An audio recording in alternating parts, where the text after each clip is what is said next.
Hi everyone and welcome back. This is History 19, Introduction to Global Migration and Borders. We are in lecture number 6 entitled Who Migrates and Who Stays, scheduled for Friday, April 10th. Let me get us over to our PowerPoint and we'll get started for the day. Okay, so here we are on our title page. The companion reading for the week is the second chapter of Hardzig Horder, as well as a piece on Italian migration by Andrea De Clemente. I thought it would be kind of fun, because we are reading De Clemente's piece this week, to actually talk a little bit more about Italian migration. The topic of the day is to think about who migrates and who stays. And I wanted to get us starting to think about migration systems and how people who don't participate in migration as migrants still participate in migration systems. And since we're talking about Italy, that will be the case study today. So I have a bit of a case study called When the Men Left Sutura. Before I get started on that, you should have already seen a Canvas announcement about this, but I wanted to go ahead and put it out on video too. I am making a modification in this course that means that I will be modifying the syllabus. This, in week 2, will be the very last Friday lecture. I'm going to be canceling the Friday lectures from week 3 all the way through the rest of the course and bringing us down to a 2 asynchronous lecture course for History 19. The reason is pretty simple. I think it would be better for me to have some kind of way to interact with you in a live setting every Friday. And so instead of lecturing at you with these recorded lectures on Fridays, I will have an optional Friday Zoom classroom. The Zoom classroom will be scheduled at the same time as our class was initially scheduled, so from 1:10 p.m. to 2 p.m. You can come to that session sometimes. You can come to it all the time. If you have work or other obligations that preclude you from coming, it is 100% an optional session, okay? We will start in week 3 on Friday, April 17th. The syllabus will change on Canvas. If you're watching this now, it probably already has changed.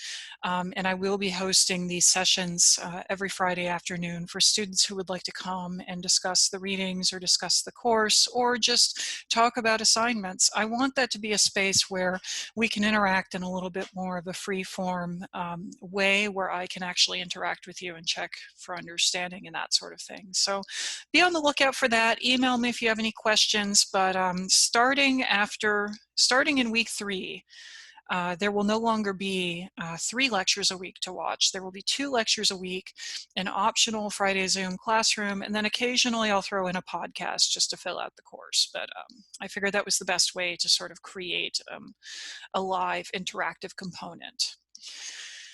That said, after today's lesson, you have 2 activities that you should complete if you have not already done so. First, you have a week 2 discussion section activity, which is based on the readings. Your TA will have contacted you about this. Perhaps you've already completed it. Those are due by week's end. Okay, so by today, if you're watching this on the 10th. The only other thing due this week is the week 2 quiz, which is due by Monday, April 13th. You also have an assignment sheet that went up this week. You can take a look at that. There's also the discussion board Q&A thread, a place to ask questions. The 3rd module for this course will open no later than Monday, April 13th. Today's goals are pretty simple. First, I want us to think about the ways in which the cultures, the societies, and the politics at the local level determine who migrates and who stays home. And I wanted to ask and then answer this question: must you actually be a migrant yourself in order to participate in the process of migration? Clearly, the implied answer to this question is that no, you do not actually have to be someone who is mobile yourself in order to participate in the migration process. I'm going to discuss this idea looking specifically at a tiny little town in Sicily, Italy, which is called Sutura. Okay, and I'm going to ask and answer, how did migration from this part of Italy transform Italian society? And how did the people who were left behind influence migration in the late 19th and early 20th century? So the timeline here, we're going to be dealing with the 1890s through about 1914, the start of the First World War. There's 2 points of terminology that I'm introducing with this lesson, terminology that will be useful for you as you undertake your paper due in week 4. The first, what is a migration system? A migration system is the system that contains all of the people, the institutions, and the local communities that participate in the migration process. So it's the place where the networks interact, it's the place where people find out about migration opportunities, and it's the entire system which has its own sort of like engine and interworkings. The only other term for today is remittances. Remittances are quite simply the funds and cash payments that a lot of immigrants send to their families or their towns of origin. So this is just cash that's moving from a land of emigration to the places where the immigrants come from. All right, so getting started. I wanted to tell you first about this place, Sutera in Sicily. Sicily is an Italian island down at the bottom of Italy's boot. And Sutera is a tiny, tiny little town of about 6,000 people in this district called Caltanissetta. Wow, I should have practiced that first, right? Caltanissetta. And Sutera is a tiny, tiny little district right here. It's an important place because it's a place that is almost overrepresented in Italian migration to the Americas. But in the beginning of our story today, in the year 1900, it's a town of 6,000 people. Most of the men who lived in Sutera worked in some form of agriculture as peasants and day laborers or sharecroppers in the surrounding wheat fields. They would leave home for days on end. They lived a peasant lifestyle where they would leave home for days on end to do planting or harvest labor in the various wheat fields surrounding. Most women's lives were not as visibly marked by these sort of rhythms associated with the harvest. Regardless of their social rank or class, the women of Sutera stayed home and did daily chores. They made the clothes for the family, they raised the children, they managed household finances, and they essentially ran the house. At some intervals, these Sicilian women might engage in seamstress work or other small textile work for money. For instance, the women of agricultural labors might do things like spinning of thread, weaving of cloth, and they did these things while their husbands were away. But what's critical to know is that the women of Sutera mostly engaged in household production within the space of their house.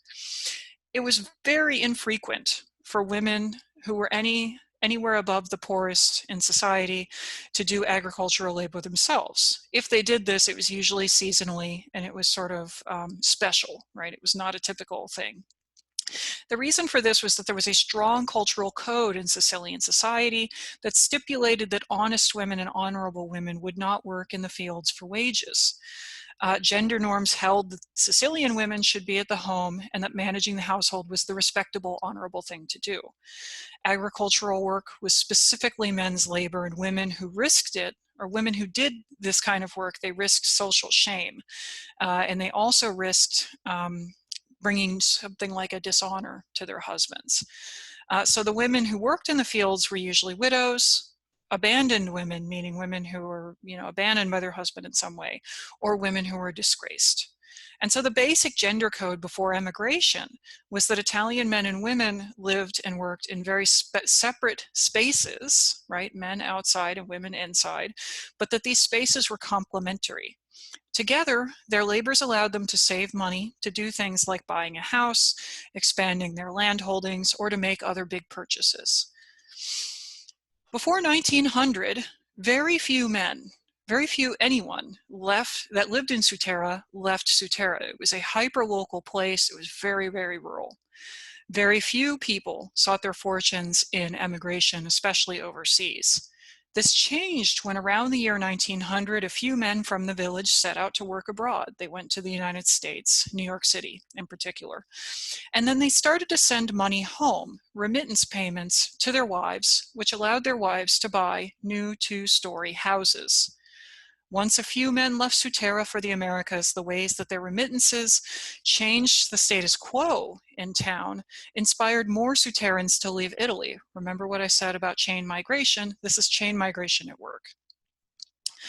By the start of World War I in 1914, nearly a third of the men of this village of Sutera had actually departed for the Americas. So here's an image of Sutera. I just wanted to give you a sense of what this place looked like because it's a beautiful place in southern Italy on Sicily. Very Mediterranean space with like a small village surrounded by masses of agricultural fields. Wheat is their specialty. Who left? Who stayed behind? When the men left Sutera, the typical migrant between the years 1900 and 1914 was a married man who was between the ages of 23 and 45 years old and who had previously spent his working life in wheat or other forms of tenant-based agriculture as a peasant. This most likely migrant from Sutera, never traveled alone, but almost never traveled with the women or children from his family. He almost always traveled with other male relatives, cousins, uncles, occasionally an adult son. Very few men left Sutera with their wives or their children, and only a few women left during this period, and they were almost always married to a man, and they left with the man. So we don't have much single women leaving Sutera. All of these people viewed migration as a temporary condition. They were sojourning, not settling. They were migrating temporarily, and the goal was to remit money to expand on their households, to buy land, or to create a new source of social mobility and betterment within an Italian space. Later on, migrating men might later decide to settle abroad, and this happened after 1914. And if they decided to settle abroad permanently, they might call on their wives and children at that point, but usually this was years after the men left. From the start, there is evidence that even though Suteran women stayed home, they were not the ones who left Italy, they exercised a profound degree of agency over the migration process. Agency being the ability to make decisions about migration, the who, what, where, when, and why of migration. Agency is the ability to exercise authority over these decisions. When men sought a passport to depart Sicily, for instance, they filed paperwork with local officials, and among these paperworks, they were required to actually get a letter written by their wife expressing that they consented to the men's departure. They needed a permission slip, as Italian authorities were worried about wives being abandoned by husbands going abroad. Women also participated in the migration process financially. A steamship ticket to the Americas in the year 1900 cost 220 Italian lira. That represented nearly a year's pay for most men engaged in agriculture. Saving this money was really difficult without a wife's cooperation, as not only were the men were not the only income earners in the household, but the women were almost always the one who managed the family finances. Women used this control they had over family finances to leverage in order to determine which family members would travel abroad, to where, and how. So migration decisions were navigated not by individuals, but they were usually navigated through kin networks, networks of family and networks of kinship among Suterans. Women also had greater access to these kinship networks, and so once their husbands were abroad, these women, as wives, also played direct roles in sending other male relatives to come and help him. Cousins, adult children, neighbors, these kind of things. It was usually the women who were mediating between male emigrants abroad and the rest of Suteran society. So the women in Sutera were not exactly just left behind by migration. Rather, they chose to stay home and watch the family's interests and take care of the family's affairs in Sutera. Here we have an image of Italian women gathered in town. This is not Sutera, it's another town in Sicily in 1902.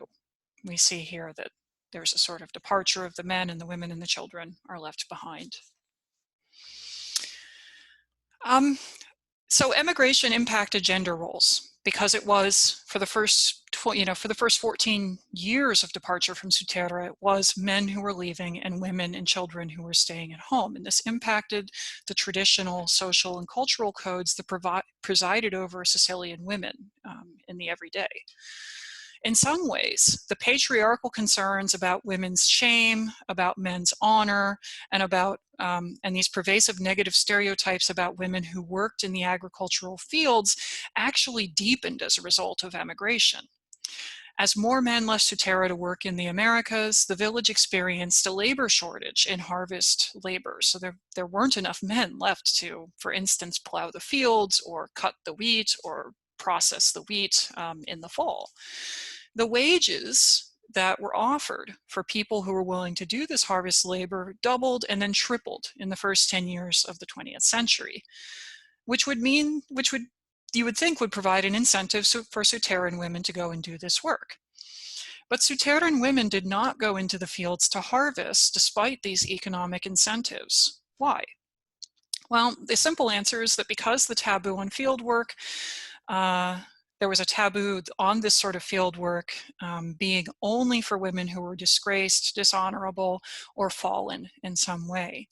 And indeed, when the men were away, the social status that Suteran wives enjoyed as being honorable and housebound became even more important. For instance, emigrant men living in New York would plead with their wives not to go and work in the wheat fields, as doing so might only broadcast to other Suteran families that the husband was failing in the New World. On the other hand, some Suteran wives did go and work in the fields, and sometimes they even used threats that they might go and work in the fields in order to convince absent husbands to comply with requests to send more money. And so this sort of stereotype about women who worked in the fields became something that wives and husbands used when they wrote letters to one another. On the whole, though, Suterian wives of emigrants did not enter the fields or the workforce more generally. Their roles transformed into being the proxy for absent husbands in a set of new interactions that they had with the town, with the courts, and with the Italian government generally. So one of the biggest consequences of when the men left Sutera is that we have Sicilian women who are wives of these emigrants who have to enter the public sphere in a variety of new ways as a consequence of the men being away.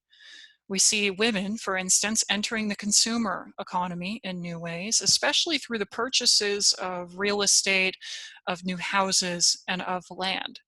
Land prices actually skyrocket as a result of the Suteran emigration because as men are sending their remittance payments back, women are attempting to purchase more land in adjacent plots next to their homestead, which ironically puts land purchases out of reach for many Suterans. So the whole driver behind this migration is that Italian men are trying to send money home to buy new land.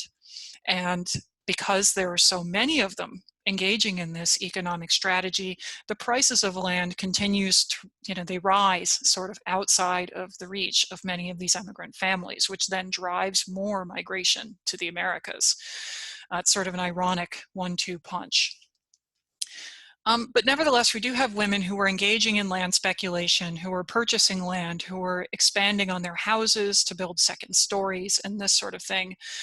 And so the two-story house, which is the height of being bougie in this society, the two-story house becomes a standard way of signifying status for emigrant families. The construction industry in Sicily is bolstered by all of this, of course. Before immigration, most Suteran women only had access to real estate property, meaning housing, property, ownership. They only had access to these things through, inheritance or through the right of dowry or something like this. One of the consequences of the emigration of the men abroad is that dowries and inheritances are no longer given in real estate or real property. And dowries and inheritances tend to be handled mostly through forms of currency for the first time: gold, lira, money, movable property, the trousseau, those kind of things. And the wives used their enhanced purchasing power to enhance the family's real property, and with it, their class status. The women were the ones that were going into the market for the first time too, not just the real estate market, but the market more broadly, engaging in public space and going and making purchases on behalf of their household. They're entering, physically entering the public spaces of the town in new ways for the first time. Remittances had by 1910 become the single largest economic source for Sutera and for Sicily in general. And so women were infused with this purchasing power, an enhancement in purchasing power that meant that they were the ones pumping money into the local economy. Finally, Sicilian women and Suteran women in particular were going into and interacting with the Italian state in new ways, in courts, consulates, pensions, and education. Women were going into the courtroom for the first time where they had to negotiate family business. Sometimes these court cases involved lawsuits, financial transactions involving banks and remittance payments, or defending the family interests in various ways in court. Women also petitioned the Italian consulates. For the first time, this was the kind of thing that would have been seen as a men's job before, where they might go to the consulate to seek news about husbands abroad or to try to establish communications via telegram. I talked about the telegram in lecture 5. The telegram was something, you know, the telegraph, this technology is something you would have accessed in a public space. People didn't have a telegraph machine in their house. So if you wanted to send a message abroad, you had to go to the consulate and register your message and pay for it, and then it would be sent. So women were going into these consulates to communicate with their husbands. Women also were responsible for registering the births of Italian children for the first time. This was something that happens in a courtroom or in a clerk's office, but it was typically a male job. It was something fathers did before emigration, and it became women's work after the men left. And then there was the issue of women whose husbands might have been killed or who died abroad in accidents or who disappeared, where these women would file paperwork for their widow's pension, which is something that is older in Italian society. But we see the wives of emigrants in particular who are filing for pensions when their husbands have disappeared and that there's no body and no death certificate. The wives of immigrants whose husbands had disappeared were colloquially called white widows, which would imply that they were different than regular widows who wore black, because it was suspected that their husbands perhaps weren't actually dead, but who had abandoned them and who were nevertheless functionally dead in the Italian context. Nevertheless, these women were entitled to pensions. Similarly, women would take advantage of the opportunity, the sort of enhanced educational opportunities that became available to them as schools sought pupils. You know, certain types of education had been sort of seen as a men's role in Italian society, but we see those attitudes about education change, and we see more women engaging the educational system in Italy, not just as teachers, but also as students. So, what do we take away from this from this discussion about the way that emigration or the experience of migration changed Italian society? First, by 1914, the men of Sutera had joined a migration flow that was hundreds of thousands of men deep. So there were hundreds of thousands of men from Sicily, from other parts of Italy, who left to go work in the Americas. All of those who left, or nearly all of those who left, they planned to temporarily depart, to work abroad for a period, usually of 3 to 5 years, and then to return home with enhanced bank accounts, perhaps larger land holdings, bigger houses, and better social status. So many men left during this period that the Italian government actually began to register its alarm. It began to express concern about the long-term effects of emigration, especially emigration on the island of Sicily, where the loss of manpower for both the wheat harvest and for the military represented a problem for the Italian state. So it's in this moment that we see Italian society transformed, but we also see this new stereotype about the white widow, who is the wife of an immigrant who has, so shall we say, abandoned her or disappeared in some way. The abandoned wives of Sutera was a stereotype. She was a tragic female figure whose husband had left her impoverished and left with nothing, a woman who was forced to work in the fields like a widow. And so this becomes a stereotype that the Italian state employs to sort of critique the continuing emigration of men abroad, or to try to express support for policies that would limit how many people could depart. However, even though there was this negative stereotype about the white widow, the reality of Italian emigration to the Americas was somewhat different. The women of Sutera may never have left Italy, but they participated in the migration process at every single turn. They determined which men moved, they determined how they moved, they even funded the passage of men via steamship. Emigration had granted these women some degree of enhanced material comfort, but it also led to some transformational shifts in Italian gender roles. So, what's the point?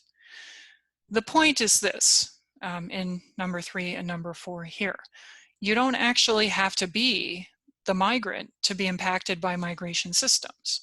When we look at these case studies, in this case, the case study of Sutera in Sicily, we would be wise to understand that migration is a process that also involved the society of Italy and also shaped Italian society, culture, and gender norms in pretty powerful ways.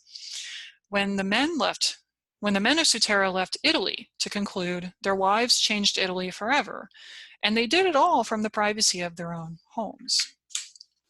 So I'll stop there, and I'll just say that when you've read the Andreina De Clementi piece, I want you to just take a moment to reflect on how the story that I've just told you might be applied to what De Clementi is talking about in her work, because she's all similarly concerned and focused on the impact of emigration on gender norms in Italian society.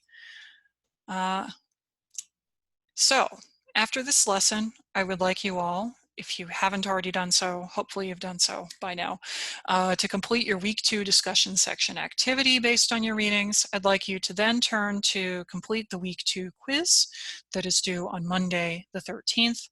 You can also view the assignment sheet for your essay, which is due in a couple of weeks, and access the discussion board Q&A thread. You can ask your questions there. The third module in this course will unlock by Monday, April 13th. All right, thank you all. See you next time.